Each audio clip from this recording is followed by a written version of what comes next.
Hello there, and happy Wednesday, October 12th, 2022. So lunchtime here from my main job, and I bought this little USB to TTL converter because I'm trying to debug a Netgear R8500, and so the best way to do it is to connect to its terminal interface. Anyway, this was about 12, 14 bucks on Amazon, and people said it worked out pretty well. It does. This has been a pretty good purchase. So how do you use this thing then? Well, it comes with a ribbon cable. And so it's pretty easy. This is by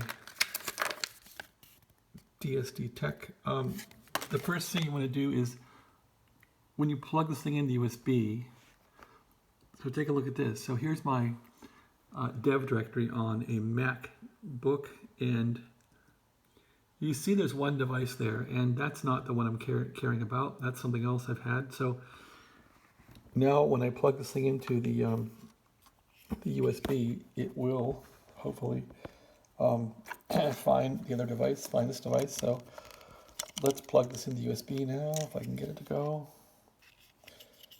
Come on. This thing has always kind of been nasty to plug in. To this connector. There. So once this thing's in, it will, looks like a power light there comes on. But for now, we want to know what this thing's called. So I had one device there. Now let's do an LS again. Okay, so this thing is called USB serial, and the last 8 characters are what you want. So I'm going to connect this thing with screen. Anyway, so to use this thing now, you have the console or the device here figured out. So you want to use that when you use the screen command.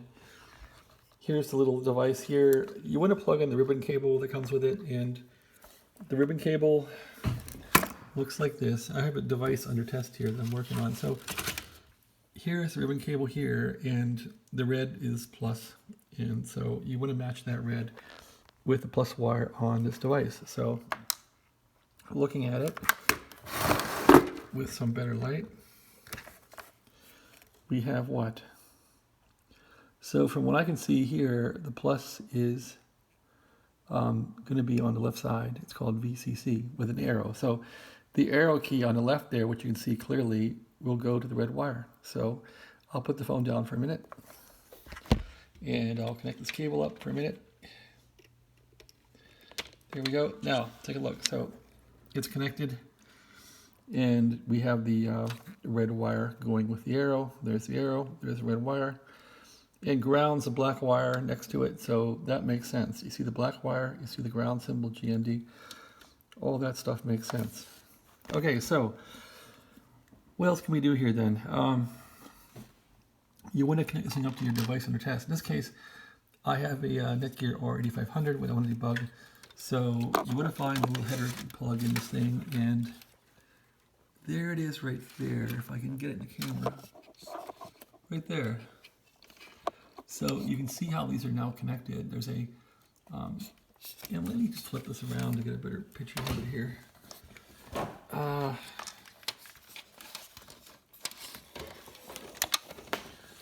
Of course, this is never easy with one hand. But there's a picture right there, so if you can see this now, it's not a very clear picture. Come on.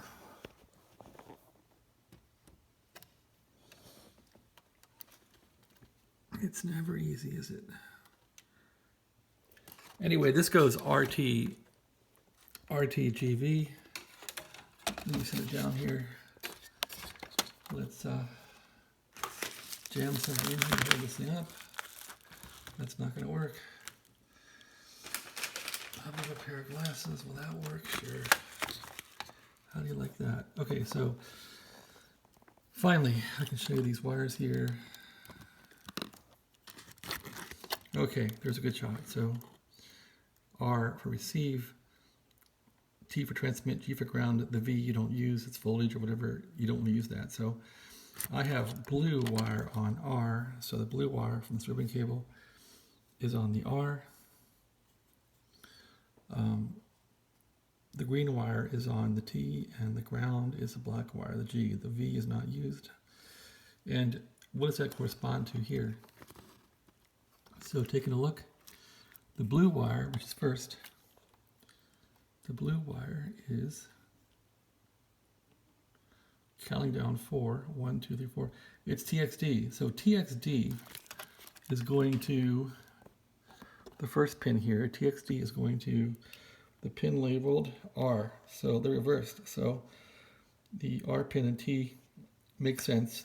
It's sort of like a null modem or something. So they go that way. And the T pin on the device under test, or the router, goes to the R pin. So the green wire here on the T, I'm guessing it's going to be the R wire or receive wire here. And sure enough, the green wire is the RxD wire. So that's how that works, the reversed. And then just the ground wire, and then you're good to go. So that's how to do it with this little device here. This is by D&D Tech. I got it on Amazon, about 12 bucks or something. And this is it, Chinese and everything. So this is what you want to get from Amazon. There's your model right there. All right, without further ado then, let's make this a little more interesting. We'll take out the pair of glasses here and take out the plastic bag. And this thing is ready to go. So let's make sure the antennas don't get tangled up in this radio here, and I'll turn it over so the board's not on the radio. There we go. So now it's turned over. The antennas are not hitting any metal. And the power plug is out. Let's plug this thing in and show you what happens. So you want to have a TTY on here. It looks like the TTY is quit. So let's fix that. So what happened here? I'll go back like this. Okay, there's the screen command I used to get into it right there. So screen/dev/cu.usb serial.aq027vqr, and I'm going at 115/200 baud. That's the baud rate. That's all I need to do. And now if things are good, because this thing's connected, we're powered up, it will connect. So go like this, and it's ready for commands. So I'll make the text a little bigger for this demo. Or maybe I won't. Yeah, a little bigger. Let's see, Command plus, a little bigger. Okay, there's some bigger text. Now all we're going to do is turn on the R8500 router and find the power cord wherever it went, because it pulled out when I was goofing around this thing. Here's the power cord here. Nope, that's not it. Here it is right here. Okay, so the power cord of this thing looks like this. Anyway, let's plug it in. And when this thing powers up, you'll see it'll go through lots of gyrations here on the screen. Okay, that's not going to work out like that. Plug it in. And we got power. Okay, I'm not turned on yet. I'm going to push the on button and let this thing scream along here. And watch what happens. Now it's on. And you'll see it'll load up. I have dd-wrt in this thing. Anyway, all that's well and good, but if you want to get into, what is it called, CFE or something, you want to do Control C. So let's show you how that works. So I'm going to turn it back off, turn it on. You can hit Control C here, like that. So hit your Control C here, keep hitting it, keep hitting it, keep hitting it, keep hitting it like that. And you eventually hit the CFE prompt. Okay, there it is. So CFE prompt is there. What can CFE do for you? I don't know. I like it to erase the NVRAM, but I'm finding that a lot of these loads of DWT are bad. So there's the commands you can use in this thing. I like the NVRAM 0 command to erase it. So I've not exported these yet, but this is what it will do. And I guess if I say boot, it'll boot. Let's see what it does. There's a boot command there. Let's try and boot it. Doesn't like that. No program. Okay, so I don't know what I'm doing. I'm just going to turn it off, turn it back on again. And let it go through its thing here. Now it's off. Now it's back on.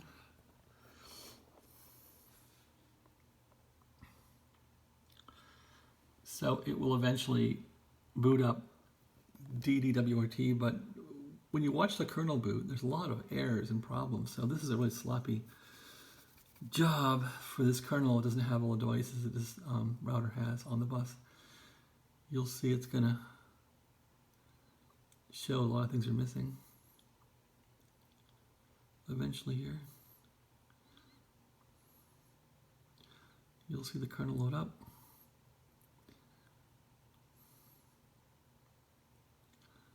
Oh, okay, didn't find that. That's fine.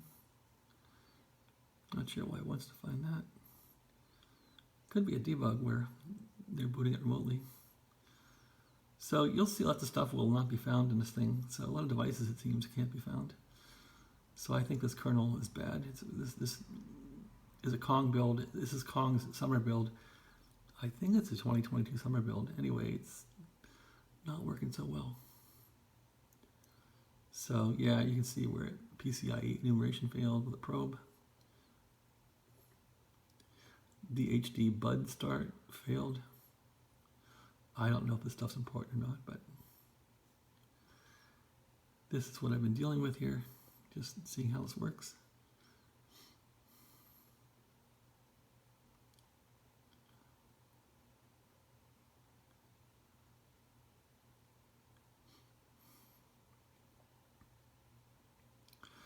SIP.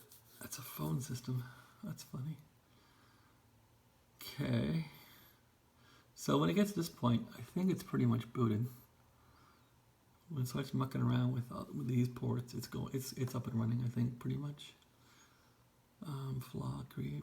Yeah. So when this hits this, it's alive. So now I could basically hit the IP address here, and it will come back. I think. Let's see.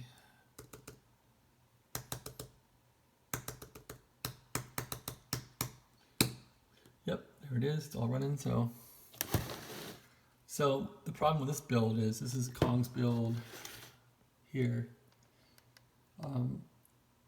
It does not go too well. So here we'll take a look at the wireless radios, and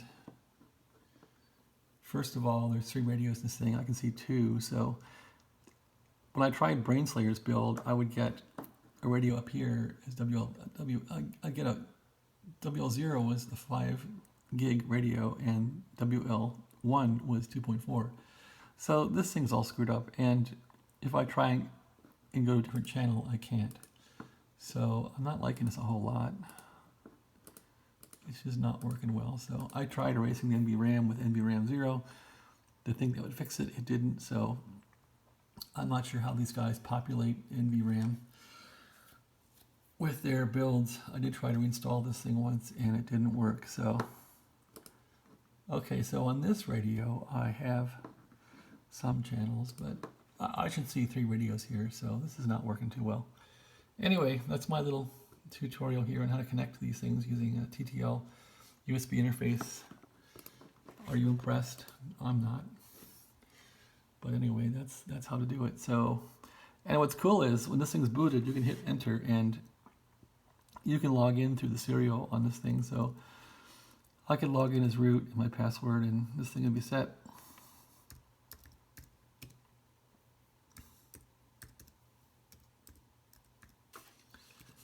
And there it is. So that's how to make it happen. Okay, well, thank you for watching and have a great day.